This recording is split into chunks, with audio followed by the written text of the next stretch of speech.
Is that story true about how you grabbed the water bottle as a when you had heard that Branagh was directing Thor? You went as your fake prop hammer and went up there and said, think of me as Thor. Is that a true story?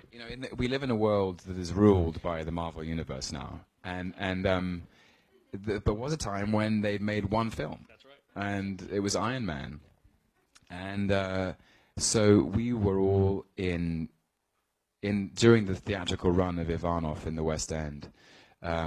It was very exciting. We were just, as a company, we were very excited on his behalf that he had managed to land this huge directing gig, which none of us knew about. And somebody told me, Gina McKee, who I had most of my scenes with, was playing his wife, and she told me that Ken had got this huge directing gig. And so as the Chekhovian doctor in that play, I had longer hair and a goatee and wire-rimmed spectacles and a pocket watch, and I looked like a very Slavic Russian doctor from the 19th century. As a joke, in the interval, I picked up this empty water cooler and ran up to Ken's dressing room and pretended to be swinging Thor's hammer. It's probably ill-advised, but I did it anyway. And then actually, that's when he said, "Well, actually, don't joke. There's a couple of good parts in there." So yeah, that's how it came about. Well, we're very lucky that you didn't get Thor and you got Loki, because really, I think that the key to so much of whether it's Richard III or it's any sort of the villain needs to be somebody that is playful and devious, and you find so many rich layers of nuance within Loki. What was the key to him for you, to that character? Well, Ken and I kind of used Shakespearean villains as a touchstone. It read like quite a Shakespearean script, and the journey of Thor actually was very similar to the journey of Prince Hal in the Henry IV and Henry V trilogy, which obviously he knew very well, having played Hal and Henry V many times. And so Thor goes from a hot-headed, impetuous young prince into being worthy of his title. And similarly, we tried to think about the immaculate and terrifying talent for improvisation that a character like Iago has. Someone who can think on his feet and manipulate every situation to his advantage. We talked about Cassius in Julius Caesar, who is characterized as having a lean and hungry look. We talked about the brothers in King Lear, Edmund and Edgar. Edgar being the favored son of Gloucester, and Edmund being the bastard son, who is driven by some sort of terrible lack of self-esteem to take his father and his brother down. So those seem to be interesting aspects to steal from Shakespeare, really. And then I just have to remind myself I was playing the god of mischief, which is a hell of a thing to be god of, actually.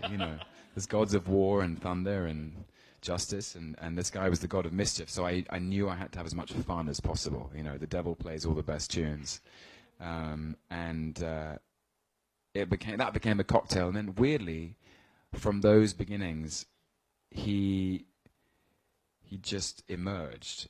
He emerged in costume fittings. He emerged as I dyed my hair black, and I read the first script, and I thought there was a fascinating inside this extraordinary, lavish visual effects, action spectacular.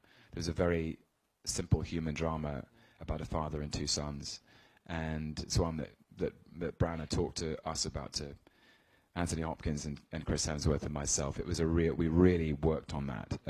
That inside, Rainbow Bridges and journeys through space and time, that there was actually something people could latch onto that was human and real. It's amazing watching that scene back, by the way. I haven't seen that. So it seems like a long time ago. One of the great things that hold up about it, though, is that obviously the best villains don't think of themselves as villains. I mentioned Richard III a couple of minutes ago. He thinks he's doing the right thing, and in the Marvel universe as well, it's the same type of dynamic. To them, they're not the villain. They're the one who's just have a different point of view, and it's the one that everybody should listen to, right? Every villain is a hero in his own mind. And I really latched onto that. You know, he's someone who's actually trying to do the right thing. He just makes bad choices. Yeah. Even in Avengers, he's still trying to make the right choice. Right. Possible exception of taking over the world with his proto-fascistic tendency. Yeah, it's funny, I haven't played him for 3 years, but I still have a soft spot for him. I still kind of... Yeah, I was going to ask, if a lot of actors who have a connection to a character like that, sometimes when they come around again, you think, oh, they almost think of him as if he's like another guy. Like, oh, that's nice, he's going to be coming around again. A nice guest in the house is going to be Loki. He's going to be coming around. Do you kind of have that feeling that he's sort of like this other guy at this other point? Yeah, it's so odd because it's so rare as an actor to have a chance to go back to a character. Sometimes, especially you create a character and you hope that he makes an impact or people find a connection, people can recognize something in him that's entertaining or truthful, and very rarely do you get a chance to go back. And I've gone back to him a couple of times, and it is odd. It's like, hello darkness, my old friend, Yeah. We'll see, man. We'll see. Nothing ends in